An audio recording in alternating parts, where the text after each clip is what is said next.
It's just shortly after midnight in Iran. And there's a lot of rumor, speculation going on. And we'll get to that. But let me just get these pop-outs done. And also I gotta make sure the banner is there. Sean is first this time. Sep will be here any second. And I may bring Sep on with me. How's that? All right, hold on. Let me straighten out YouTube. At the same time, I'm preparing for this storm. It's crazy. I gotta switch over to this account. Now it's showing my other one. It's crazy. Have lost total connection to oh God. To family members in Iran. I'll tell you, speaking to Sep privately, he should be commended on the efforts that he's doing on his end. I will just simply say that without putting out his business. Commended the efforts that he's doing to help the people in Iran. That's all I'm going to say. All right, let me add the thumbnail for this that Sep created. And now we have it. I am not kidding when I tell you guys, nothing's happened tonight. Nothing's happened. But there is rumor, and it started yesterday. Let me clear this up. So yesterday, the Turkish foreign minister said that intelligence indicated that Israel was going to strike Iran. Now, we know the Ayatollah is in a bunker. I'm going to read some of the stuff coming in on the phone. Would Iran strike Israel first if they thought that Israel was about to strike them?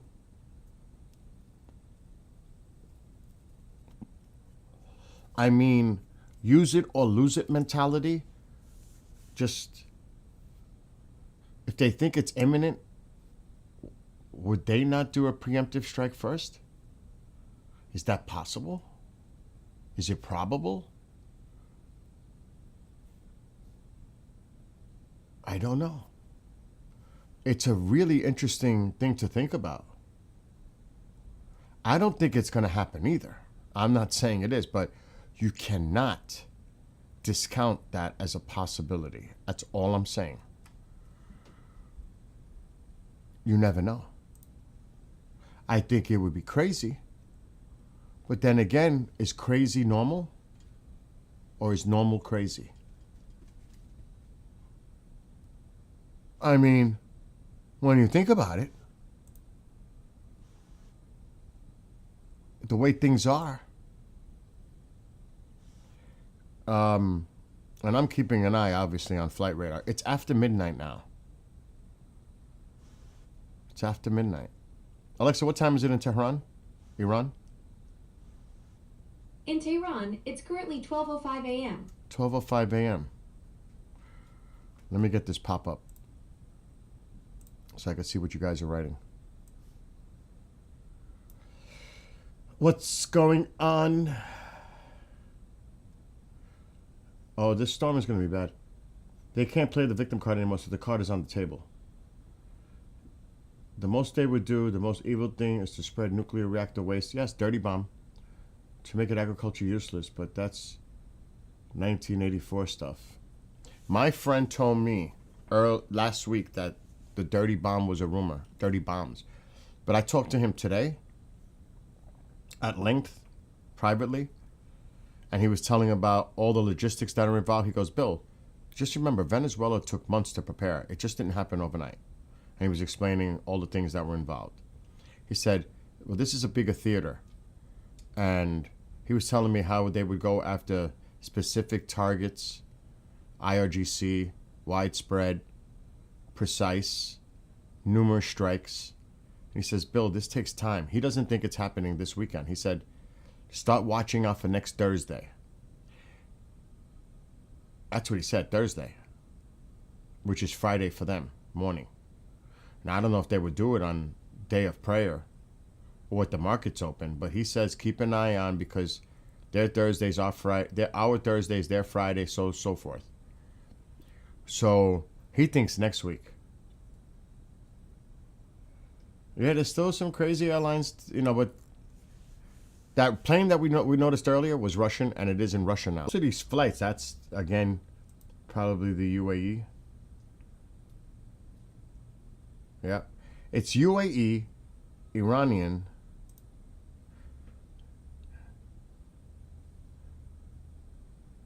Pakistan? Yeah. And then you have this in Iraq. Now, what the hell is that? That's Iranian. That's a big boy.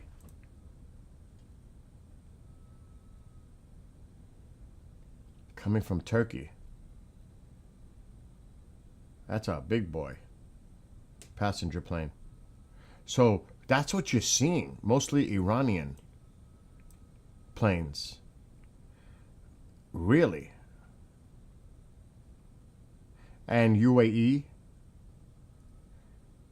I think that's Iranian too. KIS. It is. So yeah, most of the planes flying over Iran, the majority of them are Iranian or UAE. That's it. Let's see what Sepp is putting. Also, Iran International confirmed that U.S. that met with the Israelis have assured that Iran went back on its word to not execute the prisoners. Yeah, we talked about that. We knew that. It's like, how is it that they just realized that? I mean, seriously? Come on. You know they've known. I can't see waiting for Thursday, not with China and Russia. I told him the same thing.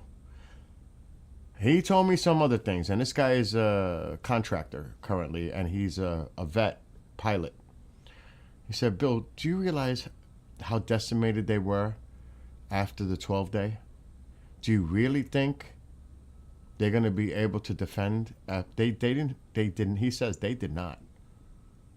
And he said, yeah, China.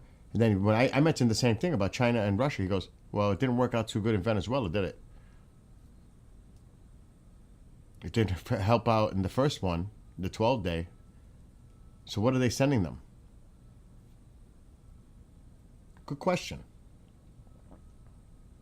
I wonder how the Iranians get FAA parts from American planes. Probably through other countries that have similar aircraft, and they're getting it from them. Because they do have relations with most, if not some, of our allies.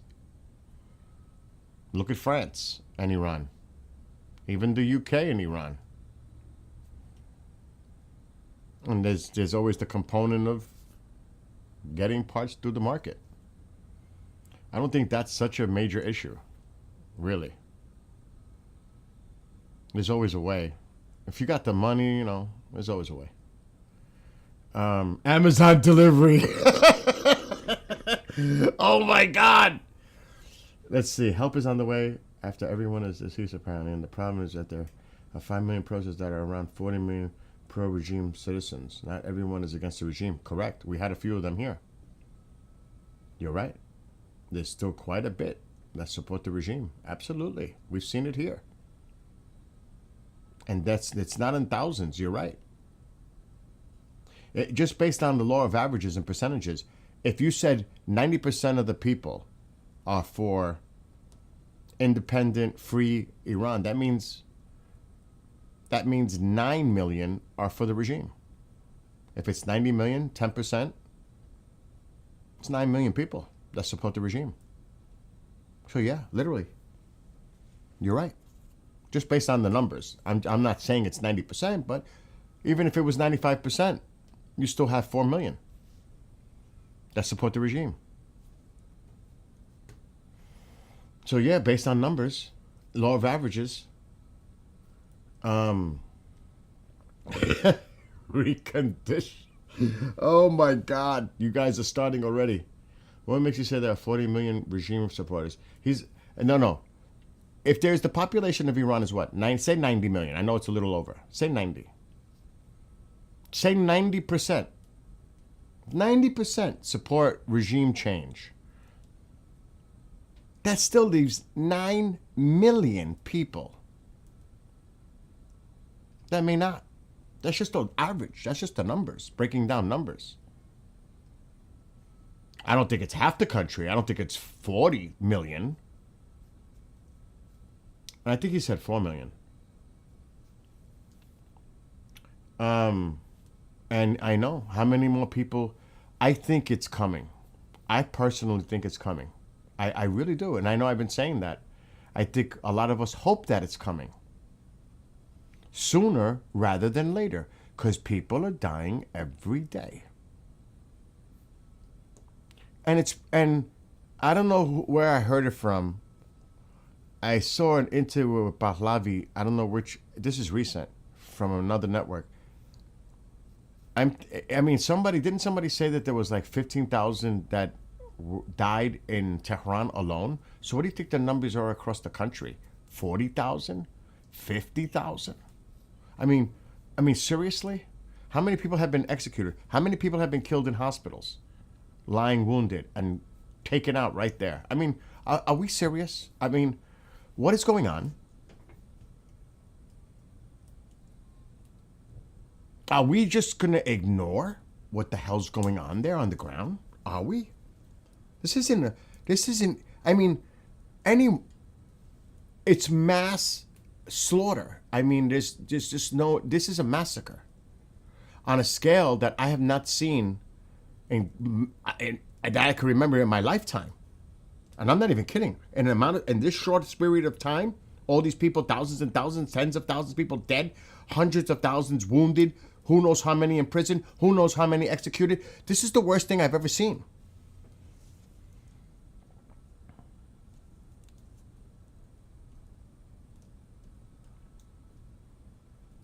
Kelly's mind is saying 80,000 plus. So what the fuck, excuse my language, I don't mean to say it.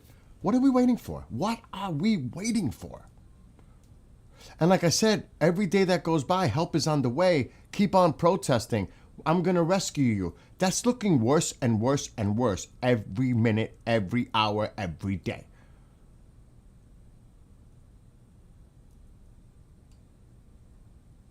And that's why I said, you hear politicians, he's not Obama, he's Reagan plus. Well, he's sure looking worse than Obama and Biden right now, because thousands of people have lost their lives. When you said help is on the way, keep on protesting, keep doing it. He said it, not just Reza Pahlavi, but the president said, keep on protesting. Get those, take over the institutions in Iran. I will rescue you if they start killing the protesters, if they start killing. What the fuck? What are we waiting for? And I'm going to tell you, if this doesn't happen, he will go down as one of the worst presidents ever. Way worse than Obama, way worse than Biden, way worse than anybody, because people are going to say, there are blood on your hands because you said you were going to do this. Thousands of people died and then you did nothing.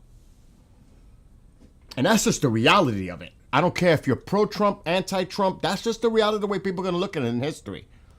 You told those people you were going to help them. And they were chanting your name, writings on the wall, posting placards of your name of streets. And you did nothing. But I don't think that's the case.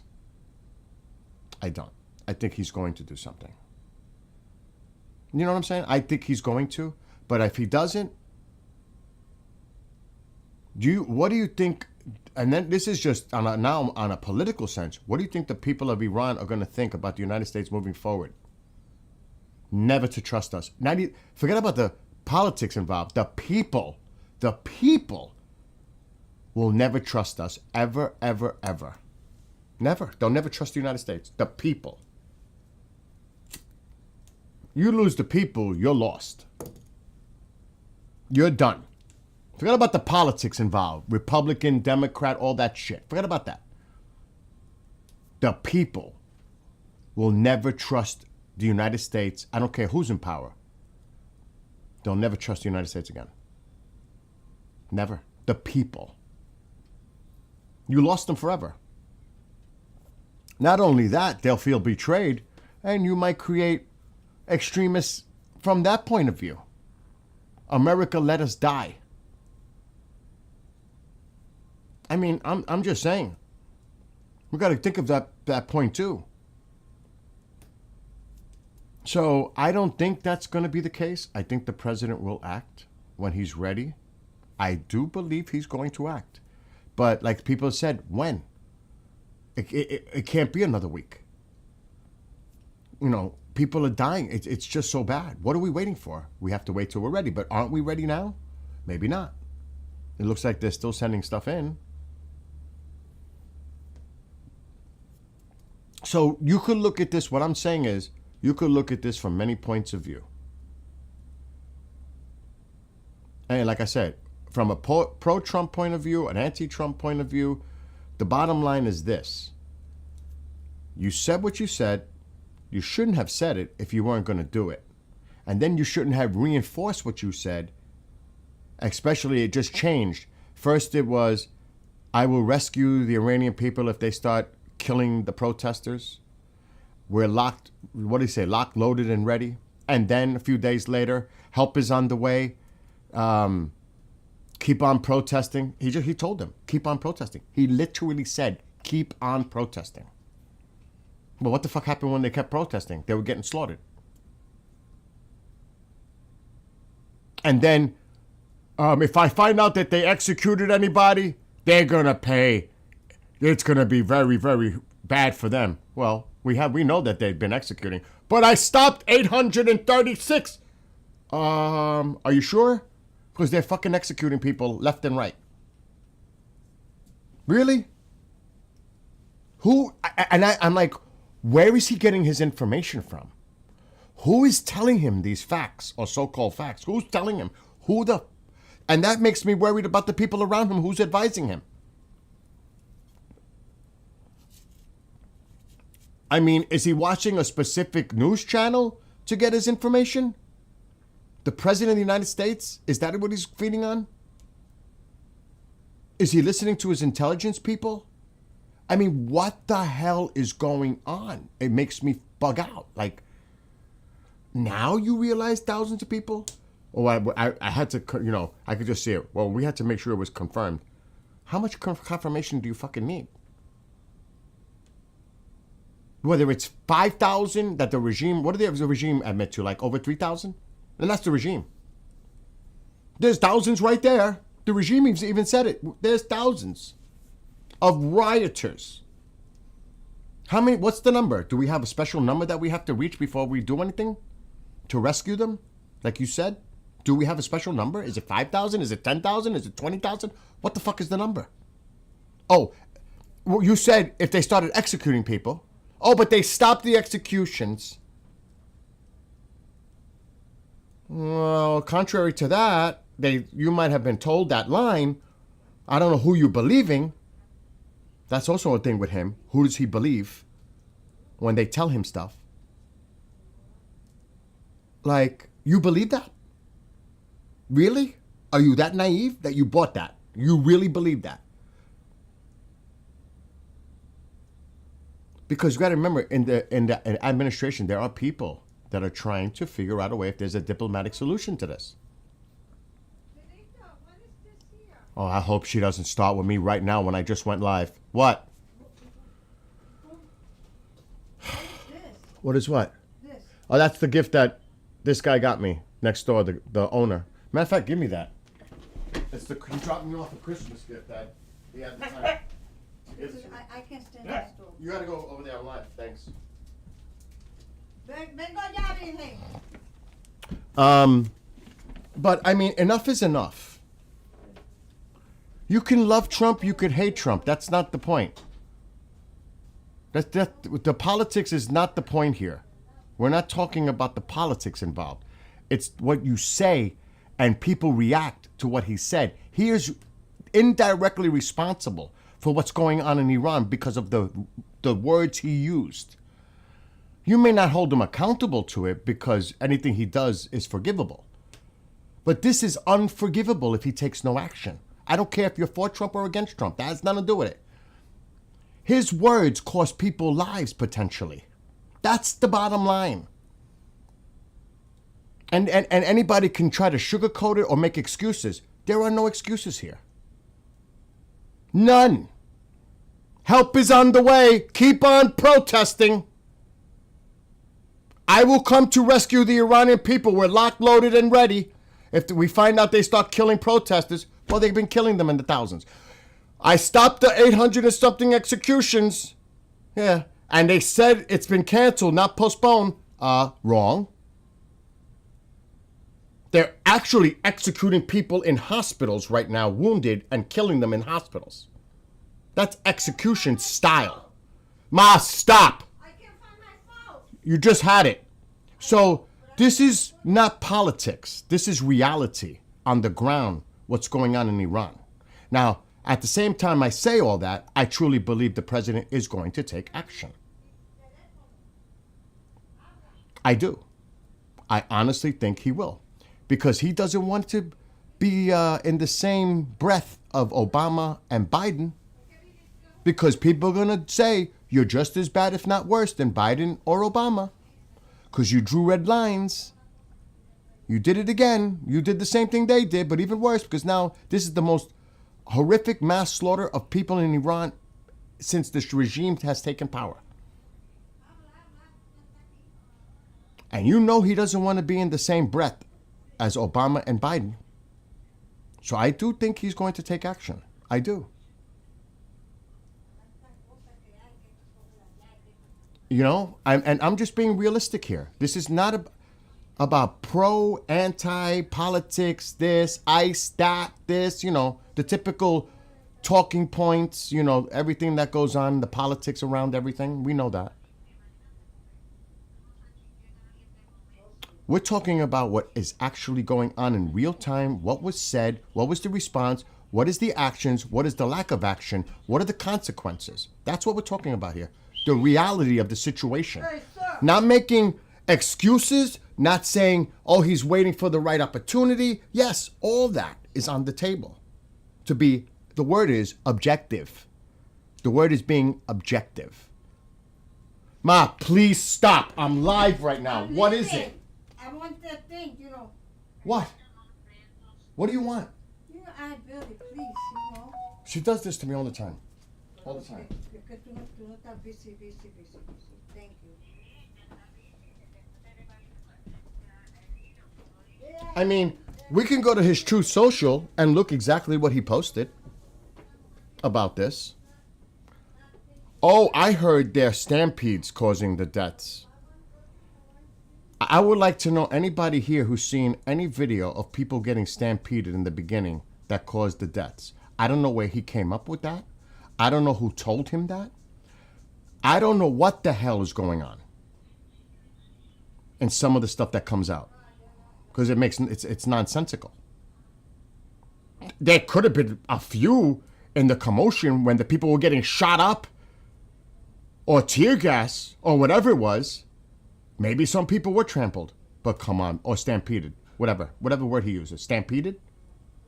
I was like, is he serious right now?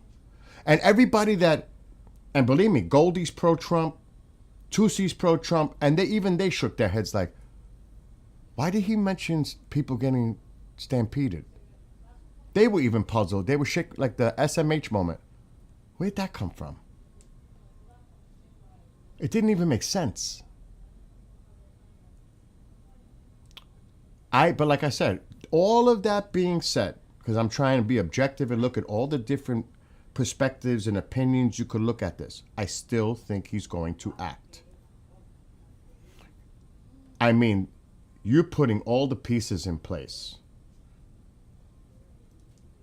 You think he's putting all these pieces in place to do nothing? This is all part of a strategy to pressure the regime and make them buckle, and it's possible. I think we're going to do it. That's what I say. And see how people right away, yes. Look in Gaza. Anywhere in the world where people are getting slaughtered by an oppressive regime, it should be called upon.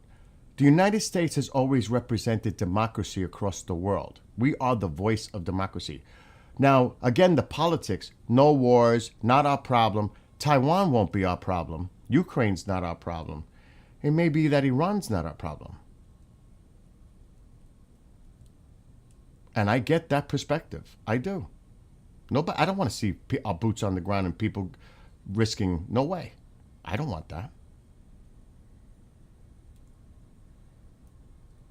Who does? And Gaza, that it's undeniable, the horrific, I mean, Gaza, and people who say, oh, if you're worried about the people in Gaza, you must be pro-Palestine Hamas. What the fuck is that? No, it means that the population of Gaza makes up of 40 to 50% children, and the children are suffering in Gaza. Innocent children. Alexa, how many children make up the population in Gaza? Children make up about 40% of Gaza's population. 40% of Gaza are children, not adults. Children. Adults make up about 57% of Gaza's population. What about that? Who suffers?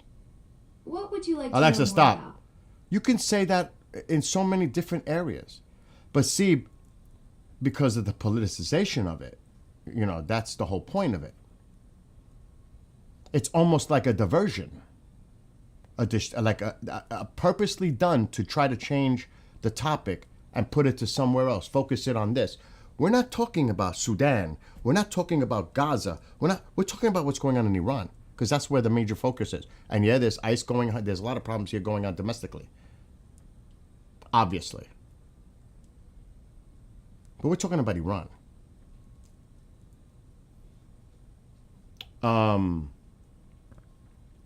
Let me see. If there are civilian planes in Iran airspace, does that mean no war?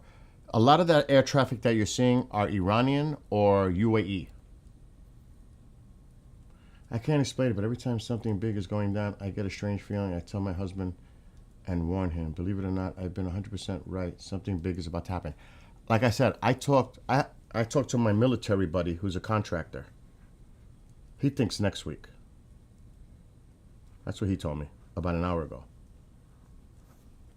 I'm just telling you what my buddy that's military told me. Question again. Why do you care about Iranian people? Seems like you care about your own mother. Well, that's so very respectful to bring my mother into this conversation. That's really nice. You don't care about the Iranian people? Who do you care for? You don't care about nobody? A lot of people just care about themselves. Alexa wants to be in the convo.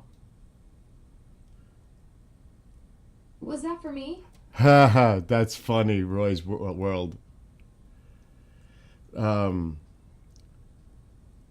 My gut feeling is very uneasy too. I don't know.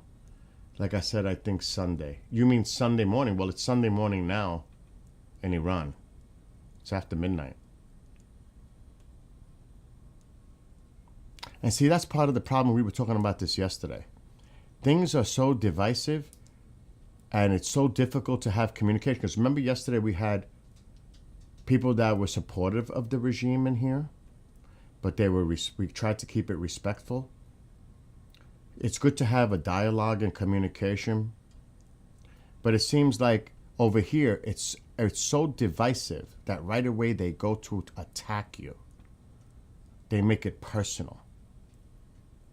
And also reaching a conclusion, whether I'm a Democrat, Republican, which I am absolutely dead red middle independent, to be factual. So Sunday night, New York City time, that would be Monday morning. Actually, that would be even later than that. No, it would be Monday morning.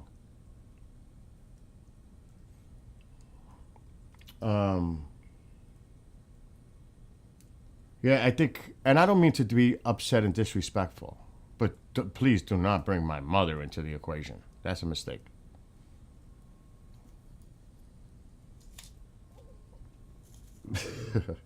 That's Momzilla, and trust me, we have our way of. We're more friends.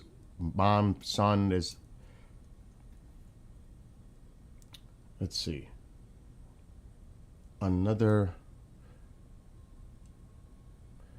We really have to monitor this air traffic. To be honest, got to monitor this. Because if anything's going to happen, it's going to happen if it's going to happen tonight, our time, my time, it's going to happen within the next few hours. Yeah, the regime bots last night was sick. It was crazy in here. But you guys really kept the cool, and you handled it very well.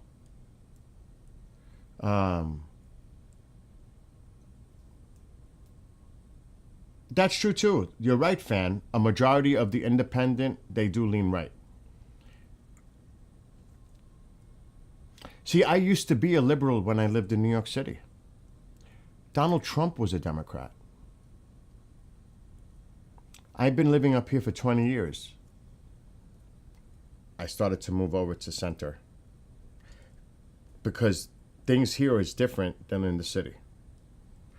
So here, I do vote. I voted for local Republicans. I voted for the Democrat, like a lot of Republicans up here, for our House rep. It wasn't just me.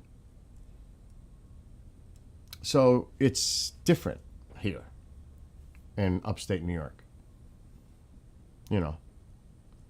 But I don't want to get into my personal politics or what I do and decide. I go for the person I think best represents what my interests are.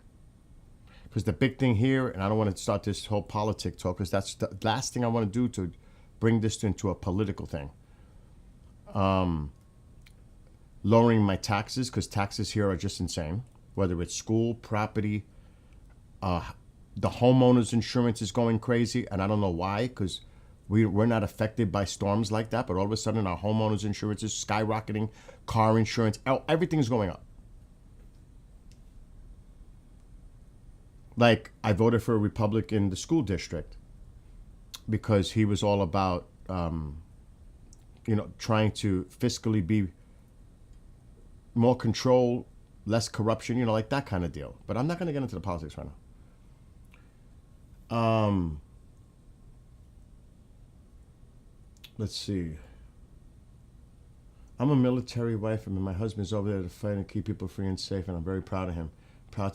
And God bless you and him and all those over there. Exactly. They're doing a service for all of us.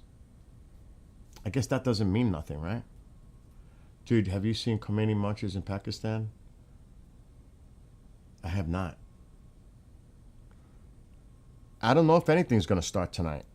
We're just monitoring.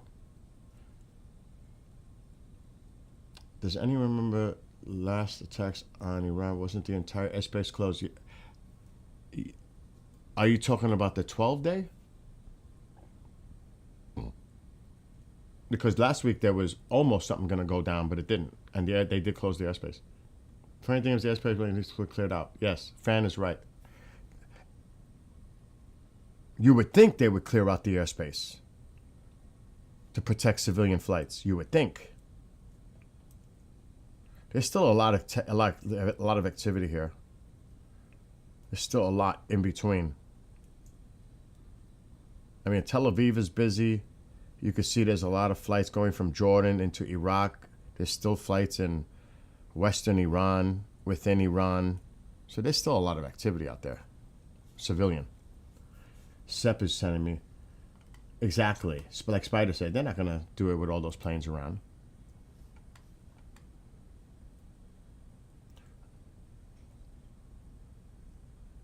Well, this, again, we have to make sure this is accurate. Israeli intelligence reportedly provided the U.S. with what it calls smoking gun evidence that Iran has been secretly executing protesters. Oh, well, again, but like anything else, we have to take that with a grain of salt, because is that actually confirmation with that? I know there's a video. I'm not going to show that video. The United States is not seeking war with Iran. Its strategy focuses on pressure and warnings, not direct military action, with the aim of influencing Iran's leadership. Ongoing back-channel diplomacy. Well, that's been the talk. That has been the discussion behind the scenes, yes.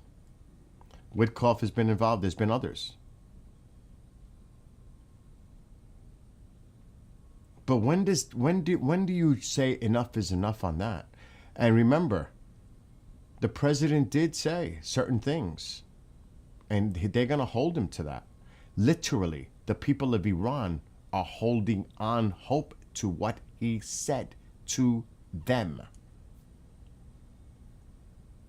Oh, he really didn't mean that. He was just saying that. Well, to the people of Iran, you tell them that.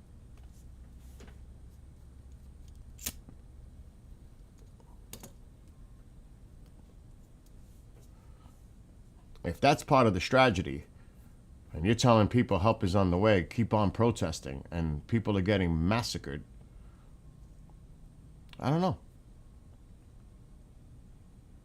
I mean, you see videos, people writing on the wall, please, President Trump, help us. Like, they're trying to send signals to him directly. People holding up pictures. Please, President Trump, help us.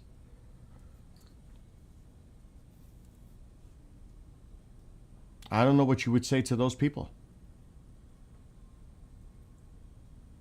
I've said from the beginning, and I even read articles about us not being prepared without a carrier group or even two, that we weren't ready. That's one thing, not to be strategically ready. That's one thing. But, I mean, at this point, I think these people are going to feel abandoned and betrayed by our president if he does not take action. It doesn't matter what we all think. Oh, why should we? It's what the people of Iran are thinking right now. And how this leads to future relations, and they are going to they're going to say the United States betrayed us. And we're not talking about the regime or the political aspect, the people, the actual people of Iran. Not all of them, but a majority of them. United States betrayed us. They told us they were going to help, and they didn't. That's what it's going to come down to. It's as simple as that. There's no gray area here when it comes to that. Look at all the Iranians in chat. You ask them what they think and what people are saying within the country. Ask them. Don't ask me. I'm not there. I'm not Iranian. I'm an American who supports them.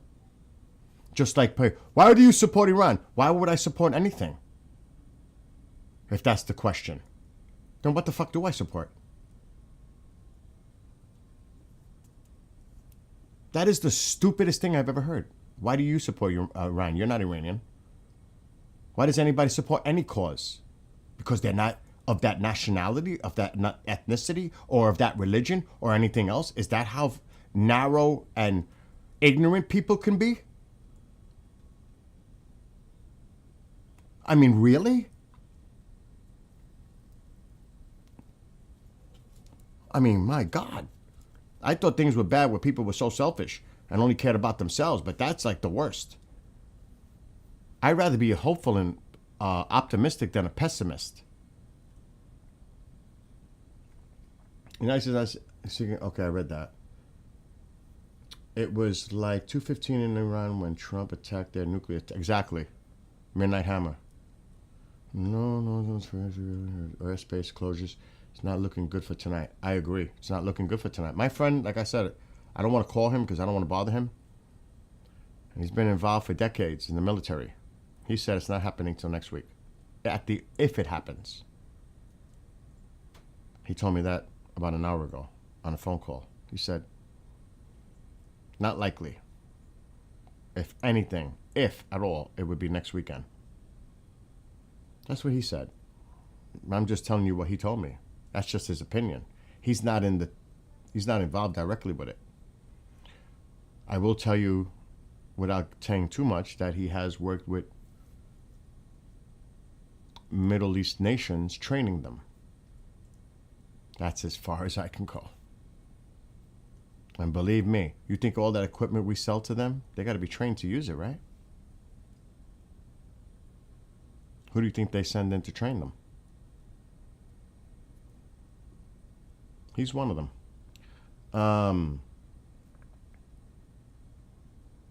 So who knows? Who knows?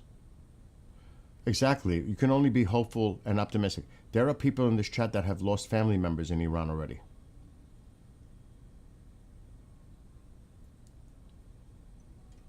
Think about that.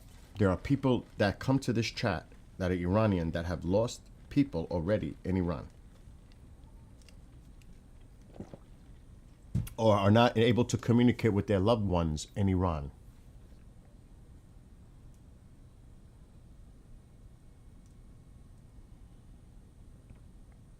And to take out just why do you care about the Iranian people? Well, what would be the self-interest, if we're going to look at self-interest part, to the United States strategically in the region? How does this change so much in the region? If it's sustained and peace is made and it holds democracy, relations reestablishing their ancient relationship with Israel, Persians, you cut the funding of the proxies. Who's going to fund them now? Where are they going to get all the funding from? Strategically, the influence of China and Russia. Do we see future bases in Iran? Less dependency of the Arab countries that tell us we can't fly in their airspace when they say we can't? Do you realize how this affects the whole region, the whole world? So, and of course, the economic aspect, you know the United States is going to send our companies investment, oil, tourism, you name it. Of course, there's that side.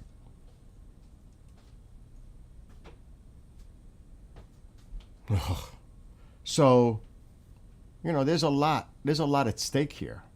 If you want to look at from what's in it for me or for us. From a national security point of view for the United States. There's a lot on the table here.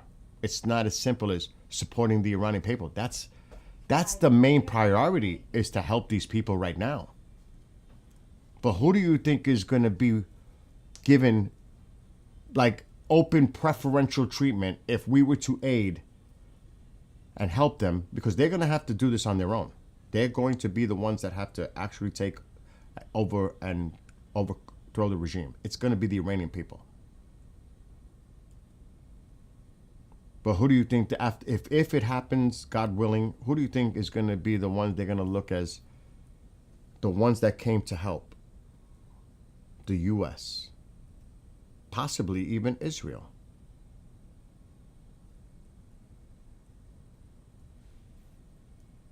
And moving forward, I mean, there's a lot at stake here. It's not just that simple. It's just one thing. What do you care about the Iranian people? Are you kidding?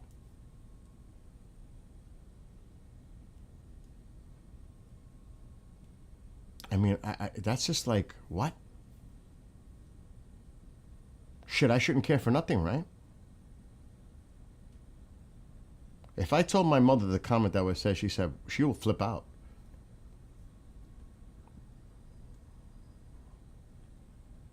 Because, you know, we have our way of dealing with each other. She'll flip out if I told her that. Like, what did that person say? So, you know. But anyway, Sep, are you around? You want to come out with me on Teams and speak from an Iranian perspective? If you want. And you can explain from not this American who's not Iranian point of view, and from a person like you talking about what's going on.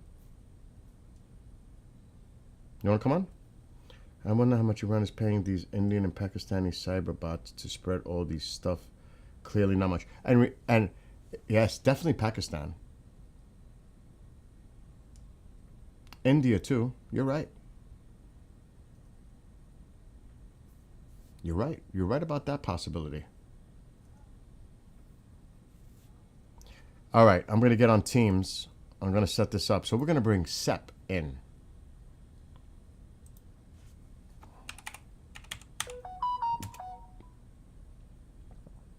Give me a second to set it up. Is it me or is the air traffic? Oh no, it's still coming in. I got to watch those planes on the top that they keep coming down. But this is usually the air traffic at this time of night. This is not unusual. We got to keep an eye on that. Okay, you're there. All right, let's do this. And then you can speak to the people. And I'll shut up. Oh my God. Oh, Jesus. I was cleaning. What happened with Peak Hegseth? Did he say something? Let me get this audio up because this is how he's going to come. So yes, this is our friend Sep. I'm going to call him right now.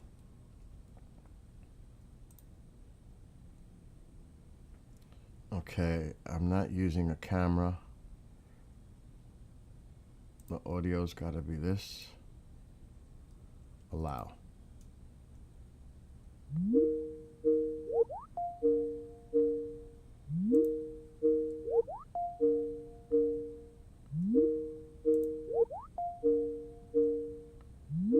I'm calling you.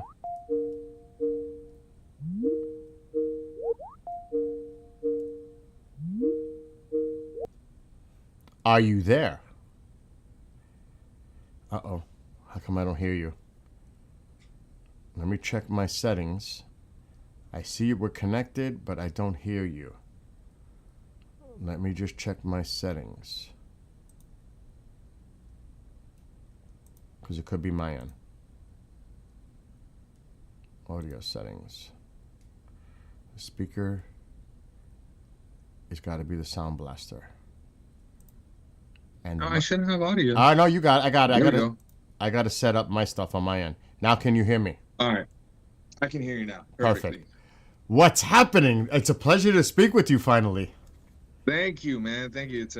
I'm glad they have me here as an Iranian to be able to like give more insight on what Iranians think, especially like Iranians who've moved out of Iran due to political problems. All right. Let me stop you there. With Let me everything. stop you there. Go ahead. How old were you when you left Iran? I left Iran when I was 9, so around the Green Revolution. It was one of those uprisings that started, and it was just me and my mom. We left Iran around 2009, 2008. Wow. Yeah. And you went to your current location? You don't have to say where. Don't say where. Well, Oh, no, the road was long, man. It was wrong.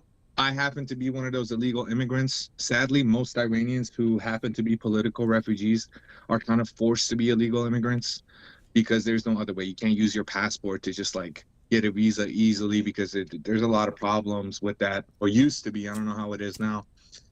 And yeah, I'm at my current location.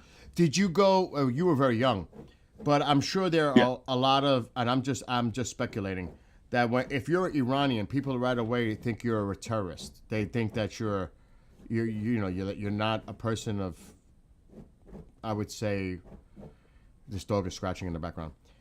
It's like they stereotype people. Oh, he's Iranian. He must be a terrorist. That kind of thing. That is definitely one of the struggles that most Iranians deal with. That's why it's a funny thing.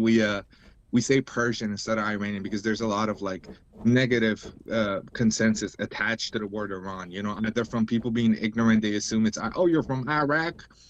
And it's just an uncomfortable position that puts you in.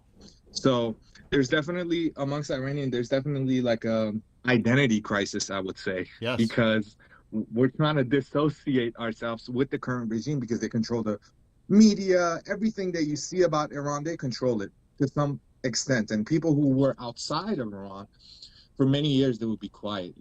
Our celebrities that left Iran, or we have people that were big in sports that left Iran. That all changed though, uh, around the Zanzandagi Azadi revolution, which not the uprising, I would say, not revolution, which was because of Masa Amini's death. That changed. People definitely became more vocal. There was definitely people that were vocal, but that really sparked something to Iranians, sorry, outside and inside. But is it also a generational thing that's going on? Because it seems like a lot of the youth and students, university, they're the ones that are really coming forward to speak about the Oh, change. definitely. I could speak from a point of being somebody who's in the Gen Z. I was born in 2000. So I have a lot of friends who are gamers, and you meet them online. They're in Iran, and you could just hear it in their voice when they like introduce themselves to people. They also have that same identity crisis that I was talking about. They're afraid of saying they're from Iran because of the negative connotation that follows with that. And that has caused them to compare their lives. With the introduction of internet and all these like communities where you could just go in and talk to people, the good part of internet, there's definitely bad sides of it. It has allowed people to compare their lives. Oh, why do I get to live like this when this and this person get to live like this in an Arab country? They're Muslim like me. Why do they get to have all these Western values in a country and I don't? Right. And that really sparked something in this new generation. And this is the reason we're seeing a lot of younger people basically throwing their life away and fighting for something big. Do you still have personal connections in Iran? Family, friends, etc.? I have family in Iran. Not in Tehran, and not a lot. Not a lot of people. Most of my family is outside of Iran. But yeah, I still have connections to Iran, people that live there, and even some family members who are sheep, who've been manipulated by this propaganda. Now, I don't blame them, because education has a lot to do with that. Yeah. Oh, and there's no doubt a about lot that. of uneducated and ignorant people living in that country that have been completely manipulated by the state. I definitely can see that. It happens all over the place. Mm-hmm. You've done, and I'm not going to just, I'm going to say this in general. You and your family has done a lot for the people of Iran. Mm-hmm. And you should be commended on your efforts in trying Thank to you. help those. Without getting into details, we spoke about this privately. It's Mm-hmm. amazing. Another thing that we came up with and we were discussing in private is hopefully at some point when people want to donate, and we'll find out when that time comes, how we can set up a way to help the people on the ground, because they're going to need a lot of help. They need help now. And I'm not just talking about what's going on politically, but also the economy, with the water, the crises that are going on throughout the country. Mm-hmm. And I know we've discussed that at some point in the future, if everything ends up being the way most of us hope that it will, maybe when you're there, if that time comes, when that time comes, I don't want to say if, when that time comes, maybe you can be part of that to set up a way to organize, to help the people that are directly affected on the ground, the Iranian people. Definitely. I mean, I don't feel like I'm alone in this. I don't feel like I'm only one of the Iranians who feels like this or tries to do this. I feel like a lot of Iranians outside of Iran feel like they have this obligation to do something, to roll up our sleeve and rebuild our countries. After World War II in Austria, people worked for free for 2 years to rebuild the economy, to rebuild the country, and look where it's at right now. And I definitely see this in the future of Iran. I definitely see that, and there's going to be great things. And if the Iran Prosperity Program, we talk about it almost every night, goes the way that it goes, there's definitely, there's a bright future ahead, but we just got to get out of this darkness. And how we get out of this darkness, or let me say this, when we get out of this darkness, that's going to be the day where we can really sit down and calculate how we're going to and we're going to face these challenges. But till that day comes, we can only be hopeful, optimistic. And I've been thinking about this. A lot of Iranians outside of Iran have been dealing with survivor's guilt, even people in Iran. This feeling of thinking that your hands are tied and you can't do much and that you can't fight back. I just want to say to those Iranians, that day will go away. And we will definitely do major things for Iran, especially a lot of people who've lived in other countries, know different languages, and have connections to businesses and all of that. And once these sanctions go away, the amount of businesses that are going to come into Iran and rebuilding the economy and all that, we're definitely going to. The tourism alone is going to be a boom. Oh, yeah. I mean, that alone. Tourism is going to be huge. Oh, it's going to be huge. And again, there's the other economic areas, energy, oil.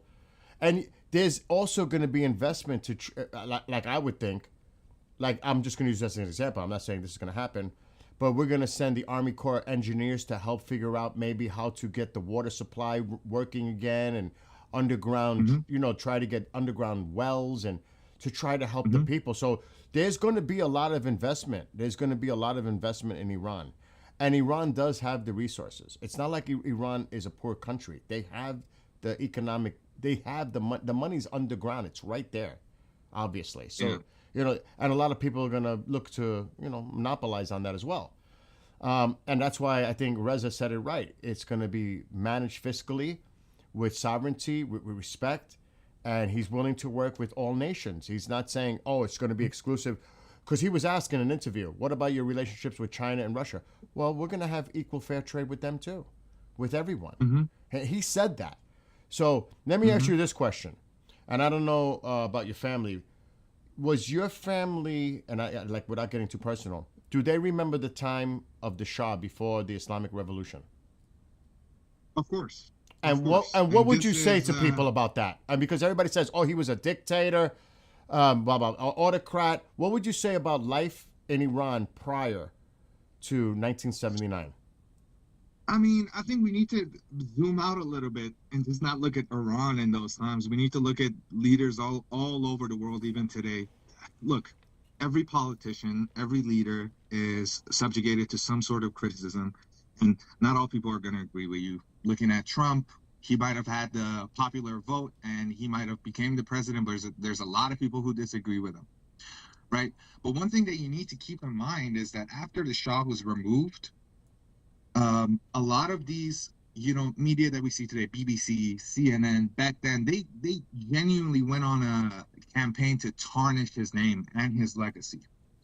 Now, that doesn't mean that the criticism that he did face around those times are completely negligible and, they don't matter and all of that. No, we can definitely look at them, but you really need to be educated on the matter, which I wouldn't say I'm a historian, none of that, but I have enough knowledge to be able to say that if we were to if there is someone out there, and I know there is people out there that think, oh, Shah was a dictator and this and that, then I would just like to ask you that why is it that in the decades that the Pahlavis, ran around, why is it that the death numbers are only, I think there are 1/4 of the deaths that we've seen in only 48 hours, and these numbers are only coming out of Tehran, right? That's what we know right now. Most of these numbers that we're seeing, these 20,000, 30,000 injured, and I think 5,000 people in prisons, these are only coming out of Tehran, right?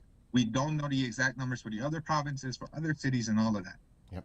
And I'd just like to ask them that, to me, it feels weird to use that as an argument when we're facing such a tyrannical regime right now. Because it almost reminds me of to the Black Lives Matter movement. People would be saying Black Lives Matter, and people would come in and say White Lives Matter. Screaming White Lives Matter to somebody's Black Lives Matters, it just feels weird. It just feels odd. It doesn't make sense to me. It has never made sense to me. It almost feels like it's trying to take the spotlight away. And I feel really passionate about that. Sometimes I get a little angry when people come in and try to go back in history and, rewind back and be like, oh, he wasn't all that great. Yeah. Okay, I get it now. Okay, but that was 47 years ago, and for 47 years, the country has only gone to shit. Sorry if I'm being vulgar, but and another funny thing is that a lot of people don't notice, but Iran state like media and news for the past few years, there was a lot of people speaking up against the regime. People on Iranian um, news networks will go and be like, "Oh, I was around when Shah was around, and this and this was my salary, and I was able to have this life." And this was something that the state allowed, you know, uh, even a couple months ago, 8 to 7 months ago, and even a lot of clerics uh, put down their outfit and all of that, and they just reduced themselves to being part of people because they realized how corrupt the system is. And what people don't realize is that this hasn't been brewing as something that is like coming from the outside. People, Reza Pahlavi didn't necessarily give a call for people to start chanting his name. It just happened because it's logic. Because we look at our history and we go like, oh, now our leader is some guy who we don't even know if he's Iranian. We don't even know his origin. He just came and claimed power and all of this. And if we look at Khomeini, he said that clerics would have no part in the politics, and then he went back on that and he put cleric individuals completely in power. And now Iran is one with the religion. The state rules and the religion, they're one thing. They follow Sharia to the teeth, I would say. Not as much in the past few months because of the backlash of the woman freedom and life movement. But that contributes to what has caused all of this. And a lot of people don't notice. Because sadly, I would say we Iranians haven't really take the time to show the people that what are the voices from the inside. And honestly, we can't, because it puts those people at danger. The second they get any sort of spotlight, those people are either removed, disappeared, or they go back on their word for some weird, odd reason, and you can just see they're scared. And Iran is diverse. I mean, it's not like I think a lot of people, again, that just don't know, and I'm included in this, they think it's just one Islamic country, it's one Muslim country, but it's actually very diverse. Very diverse. Very diverse. You have Afro-Persians, you have Baluchis, you have the Turks, you have the Azeris, you have so many different groups in Iran. They have their own, goals that they want their people to prosper. And this is definitely going to be a huge comment. I was saying it in the chat a couple nights ago that's definitely going to be a topic if this regime goes away, that we put a little bit more focus to those groups as okay, well. but now when you bring that up, how difficult is it going to bring all these diverse factions to create some type of a parliament, a democratic system? Because you're going to have all these different aspects being part of it. You know what I mean? So what's to prevent this? Let me preface by saying this. Why is now different from the past? What makes this different now about regime change, that the people are revolting? Why now? Why is now different than in the past? Because I feel like the people have had enough. I mean, it's like kicking a dead horse for so many years. It has broken the back of so many families. It's tragic. It's really tragic. And education is another part of it. Internet and people becoming, social media has a huge part in this. There's a lot of light being shed on all of these bad situation that Iran has gotten themselves in because of this like weird warmongering, almost I would say primal mindset of this person is my enemy and that person is my enemy, and we will not rest until they're reduced to zero. Yep. And you don't see this in any other country, I would say. You only see it in terrorist organization, and that's about it. That's well, I gotta tell you, I gotta stop you there. In this country, it's so divided. It's almost like other people, it's us against them, and there's so much anger and actually hatred that they consider the other side the enemy. I mean, we're driving to that position ourselves here in this country too. The rhetoric is that bad. I'm just saying, we're not perfect. And I don't want to put a tinfoil hat on, but I think Iran has a huge part in that, funding those groups. And I was seeing tweets that there were people in Kamala Harris's circle that were directly tied to people high up in the Iranian government. Mm. You know, go into Mm-hmm. marches with them and all of that. And I don't want to necessarily, say that the left is evil and this and that, but these past few weeks, as someone who The was, money. I would say I was pretty much in the center. Um, I'm starting to rethink a lot of things because for years I was saying free Palestine. For years I was going out and doing all these, um, act, uh, raising my voice and trying to make things heard. But now I'm looking at it and I'm like, maybe I was wrong. Maybe I should just focus on my people. Maybe we should just focus on getting rid of Iran because they're funding almost all of these evil stuff in the world that we see. Yep. They're giving Russia drones to kill the Ukrainians. Yep. No, it's true. And there's a lot of hypocrisy with that. The country goes, oh, yeah, we want to free the people of Gaza, this and that. But then at the same time, they're giving millions and millions of dollars to China, and they have the Uyghurs in concentration camps. Yep. So what is that about? Yep. Or they're giving drones to Russians to kill Ukrainians. What is that about? Like you said, it's all about the There's a holy war hypocrisy. there. It's hypocrisy. It really is across the board. And that is a major problem in this country, too, because a lot of it is funded. It is, they get, and like I said, I don't want to jump into that conspiracy thing, but I do believe a lot of it is funded from outside sources. And even I was a little taken aback because there was talk about it when there was the attempt on the president's life. And when they put that on state media, the image from Pennsylvania, and they said in the caption on state TV, next time it won't miss its target. I was almost taking that. Are they implying that they were part of the first attempt? Do you know what I mean? They're ballsy, man. Do you know what I mean? They're ballsy and very low IQ, and I doubt that they have the power to do anything directly. That's why they always need to hire some kind of, it almost feels like mobs or like gangs or like, they're not really organized. The most people that they're hiring to do these stuff are like cause commotions. They're just goons and hooligans, They don't have power to do anything, major or substantial. But look how ISIS did a lot of recruitment internationally. Yeah. I mean, you're telling me that you can't influence someone anywhere to do something. Do you know what I mean? I don't want to get into too much detail, but you know where I'm going. I mean, how do we know the person wasn't influenced and, kind of given some type of an order to carry out something? That's all I'm saying. They definitely have sleeper agents, but and it's crazy, a lot of these people that are closely tied to the Ayatollah, their kids and their families live in the States. Yeah. They have jobs in universities and all of that. Yep. And I think tomorrow's like a deadline. I think we talked about this in chat, that they got to get out of the United States. Yeah. So would they do that they're prior? being deported. Yeah, they're being deported. Get out. So would action occur before that happens or after that happens, or that doesn't even matter? But to me, it just doesn't make sense for any action to happen right now.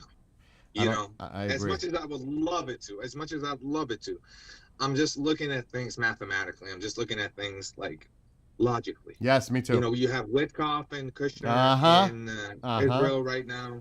These people are being deported. We're talking to some people and they're like, yeah, they could just send them to Turkey and then to Iran. But to me, it doesn't make sense. If they're trying to really get rid of these people, they're probably going to send them back to whatever the hole they're hiding in and just get rid of them with them, all at once. Or maybe sending these people kids back to the country is going to have like some sort of an effect on these people that they'll just run away with them. Yeah. Because it's human nature to care for your kids and all of that. At the end of it, it was as evil as they are. I'm sure they care for their family. That's why they send them to America and all these good Western countries. So I feel like it's a mental game. But you're talking about two different entities now. You're talking about the political aspect with the regime, but then you always have to deal with the IRGC. You know that. They're their own separate entity. They are their own separate, and that is where the real problem comes in. Because even say the regime falls and there's disarray, you don't think that Iran could become a militarized state controlled by the IRGC? I mean, there's already martial law in place. Well, the thing about this martial law is, before I fully say that there's martial law in place, it feels like a half-assed martial law, and that might be because of a lot of their forces are just either backing out. We've been getting reports on a lot of people, backing out before this whole thing started. Actually, Reza Pahlavi went, on record saying that he got 50,000 people, members of IRGC, and other groups He that just are closely recently said tied it's over to. 100,000, by the way. What'd you say? He just recently, I saw in an interview, he said it's over 100,000. He was actually in, 100,000, yeah. I saw a clip yesterday on X. He was on with Jake Tapper, a show yesterday. He said, because Jake asked him that question. And he said, actually, Yeah. it's over 100,000 now, and we're still getting applications in. That's what he said. Yeah, and that might be a factor that plays into preventing something like that from happening. But if that does happen, I don't know how it's going to be fought against. I don't know if the state is going to send boots on the ground, or we're going to have a similar situation to Afghanistan or the Balkanization of Yugoslavia. Yeah. Maybe NATO will get involved. Who knows? We need to look back at history and compare. That's the best thing we could do. We can compare the stuff that have already happened in other places, but we need to also keep in mind that Iran is not these countries, and it's very different. Let me ask you this question. Do you think that go ahead. literally the people of Iran were pretty much every word, every statement that was said, whether it was by the Crown Prince Reza Pahlavi or the president, and that's who they're listening to, and that's how they went out there and they were motivated to revolt? Do you think that maybe necessarily was a mistake on either one of their parts to make promises that eventually, potentially, they won't keep?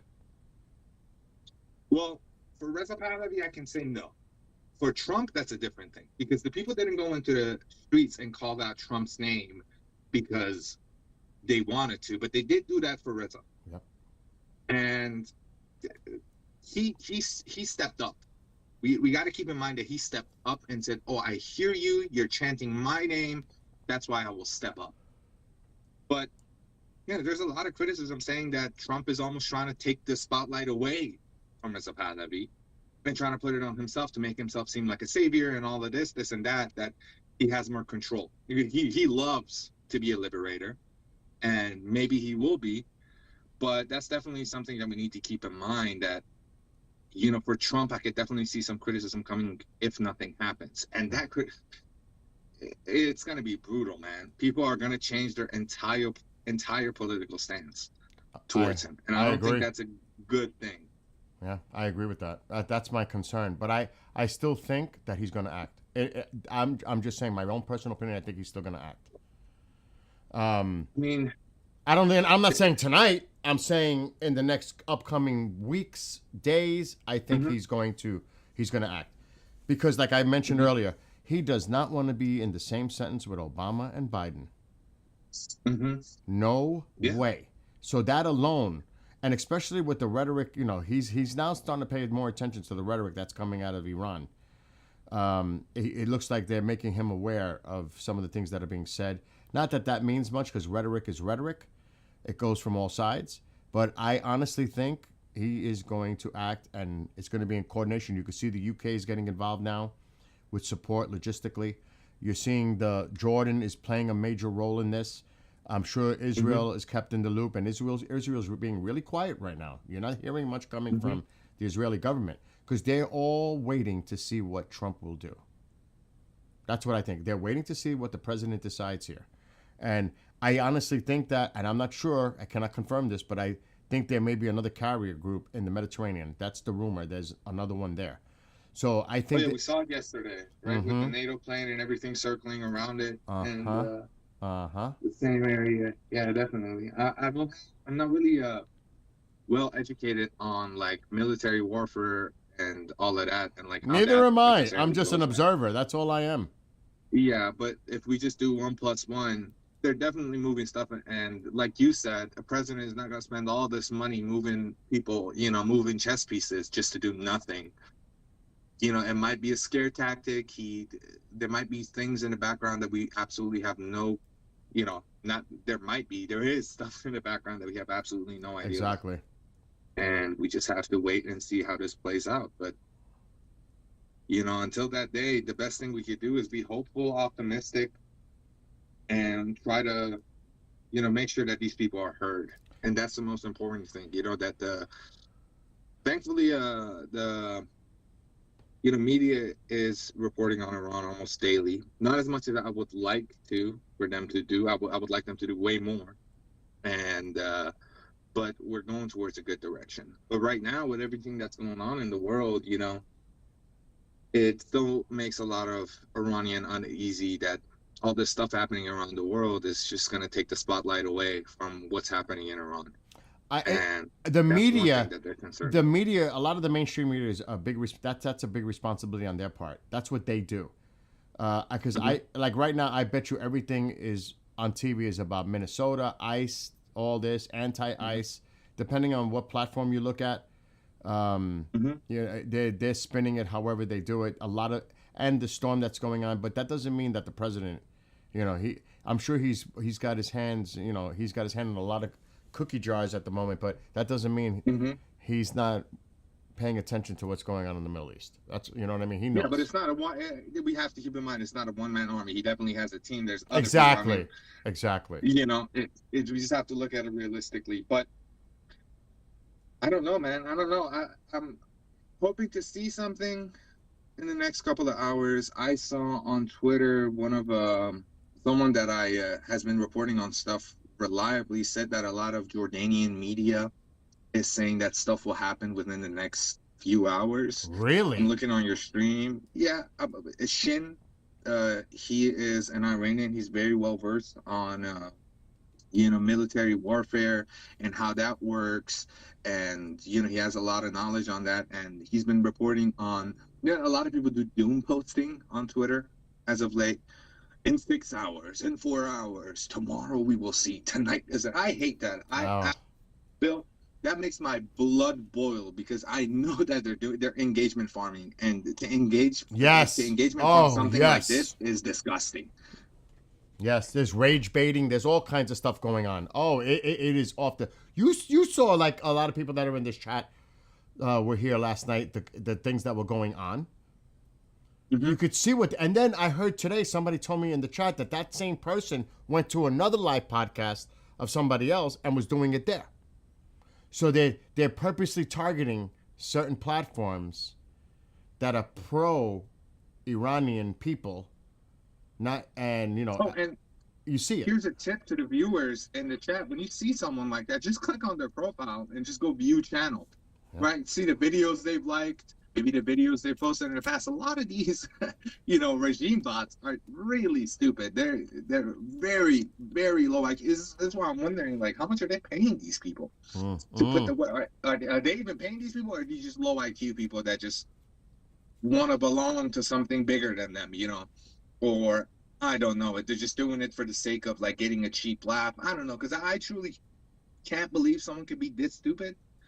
People can have their opinions about, you know, the Iranian regime and whatever, but you know, when we're seeing so many deaths, kids being shot with pallets. Dude, I've seen videos. Oh, I have seen the videos. I won't show them. They had a young boy talking, and they showed his leg. It was all shot up, and his face, and he was speaking, and it's so graphic. I mean, it was so bad. I mean, the thing is, a lot of people might say, how do we know this is true? How do we know this is credible? How do we know when it's dated? How do we know this? We're not seeing something that happened years ago, or AI, and that's what, you know, that's what makes a lot of this. I have to be honest. I take a lot of it with a grain of salt because I'm not sure about the credibility of what we're looking at. But that's what they want you to. I know that. I know that. They want you to ask. I understand they that. shut the internet down so that you can't prove anything. And if you try to prove something and say, oh, well, this person is from this province, this is his first and last name, here's his family pictures. Okay, tomorrow that guy is probably executed or in heaven prison. You know, they've set up the pieces and the chess pieces so perfectly. I mean, it's such a well thought out plot. Plan to turn an entire country into a prison. That's what they've done. Yeah. They turned this entire country into a prison, you know. And this is not nothing new, right? Iran's mentality or the regime's mentality has been you either join us or you join us by force. You know, it's always been this. It's all for 47 years it's been this. And it hasn't changed. And, you know, to anybody who wants to counter argument and say, oh, no, these are AI, just look at their past behaviors, man. Just look at their track record. Right, That's all the you track have to record. do. Yep. If you don't trust the current uprising, look at the past ones. Look at Nega Azadi. You know, not Neda Azadi. It was Neda. I forgot her last name, but that was what happened in 2008. They shot this woman, similar to Mahsa Amini, in an uprising and that had a huge impact on people. You know. Do you think? And Do you think diplomacy is possible right now? Fuck no. I say that too. No, I say I agree with you. F no. No way. I'm sorry. What the fuck kind of diplomacy can you have with somebody who's blood hungry and like? You think that you could have sat down with Genghis Khan and told him, "Hey, can you not rape and pillage our people? Thank you very much." No, that's his whole plan. He wants. That's their entire. Neda Agha Sultan. Thank you so much for whoever said that in the chat. That's their entire plan. That's what they want to silence people. They want to take their voice away. Or stalling for time. Or they could be stalling for time, because I honestly think they would love to have a nuke right now. They would love to. And they, you know, funny thing is they go on their own TVs and they say, oh, we can develop a nuclear weapon within 24 hours. Yeah. I'm just sitting there scratching my head like, okay, Trump, are you going to do something about this? Because they're just saying that they could just rebuild it in 24 hours. You know, do you or think maybe Trump knows that it's just all bluffs? But if they're talking like that, you need to smack them. Like, you know, if somebody's like saying all these dangerous stuff, all these crazy stuff, you need to smack them. I mean, I remember being in school and going to school, standing in the courtyard of our school, being forcefully told that we need to say death to Israel and death to America, filling our heads with all this bullshit. But for what purpose? Yep. For what? Yep. I agree. 100%. Why does a little kid need to be taught hate and death? Why does the word death need to come up in school, where we're building future scientists and people that are going to contribute to society? That just shows that they're manipulating. This has been the most elaborate propaganda game that any country has ever done. What about all this paranoia that it's existing right now? I think it was so irresponsible for the foreign minister of Turkey to make that statement yesterday about intelligence indicates that Israel is going to strike Iran. It's like Turkey's playing both sides. It just drives me nuts, bro.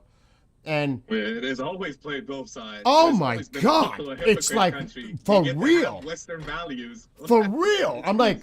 And then Iran is like, oh shit, you know, because they're paranoid. They got to be paranoid. He's in a bunker right now. You know, he's in hiding. And it takes a simple miscalculation. I mean, I'm not saying that they're going to do a preemptive strike first, but you can't discount the possibility that they will.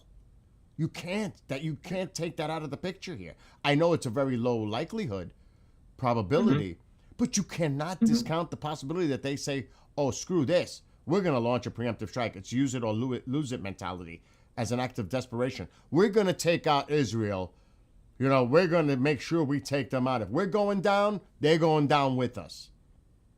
That scares me, bro. That actually scares me, that they would think about... It is scary, but then you realize what they did to them in the 12-Day War. They absolutely demolished them. Hell yes. Hell yes. Absolutely ruined them. They had no airspace. They're on their last...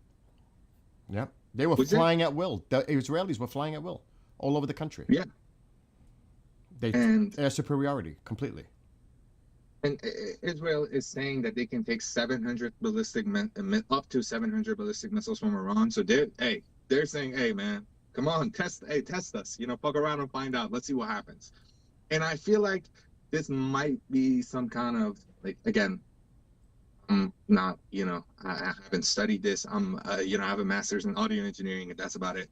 But from what I can gather is this might be an elaborate plan to make Iran attack first, to maybe take some of the heat off Blame US them. and Israel. Cast the blame on them for making the first move. Exactly. And because there's a lot of ignorant people out there, you know, and they know these people are bloodthirsty and whatever, they're like, oh, okay, just watch. They'll just attack us just for us speaking, you know, or just for us readying ourselves against the country that has been saying death to my country and death to my people for so many years. That's right. Watch us just respond to that and they'll strike us. I'm going to read to you. I don't know if you're reading chat, but there's a lot of comments coming in. Like Jim says it's over. It's now just a matter of when, not if. And also, way beyond diplomacy. This is the last fight. There will either be a free Iran or the last crackdown. And somebody says they second that. They made us saying that in school every day. Think back and ask yourself how many times you fell for that in the past. Too many to count. It's so true. I mean, Bill, can you imagine waking up, going outside, and you just pass people, and there is a 80% chance that somebody in that person's family is like mourning someone that died in this revolution? Can you imagine the impact that would have? I don't think any country has experienced that from their own government, right? They might have experienced it from, you know, we've had Hiroshima and all of that, and other countries that have gone through absolute travesties that have killed so many people. But this is the final straw, and this is the final battle. Let me ask you this question. Because the regime may purposely try to antagonize or try to lure Israel to make a first strike. Forget about the United States. I'm just saying. Israel. Do you think that's a ploy that they think would work with the people of Iran currently to make them be distracted by the Zionist regime hitting the country and saying, look, we're getting attacked by the Zionist regime? Or the people would actually say, screw that, we welcome Israel's help? Oh, they're definitely hoping for a gather around the flag thing. I think that's what they call it. Something that would bring people back together. I mean, they've been trying it every day on their state TV. And matter of fact, I have the Iranian TV open, you know, always in the background in case they get hacked or they spread some propaganda like they were using AI and all of that. I mean, they're trying their best. They're trying their best to somehow manipulate people, but I don't think, because of how disorganized these people are, and how stupid they are, I don't think they expected their own forces to do the damage and the disgusting stuff that they did. I mean, somewhere inside of me thinks that a lot of these people that we saw just, you know, these horrific people to these younger people, it's just because of their own hatred and their mentality of, oh, I'm doing this in the name of this. You know, I don't want to be xenophobic, but these people have been manipulated and, you know, their head has been filled with so much bullshit that I can imagine that, you know, this 47 years of propaganda has made them really think that they're doing something great and something, you know, wonderful, and they're going to be martyrs and whatever. And this weird thing about Iran is a lot of Americans and a lot of people in Western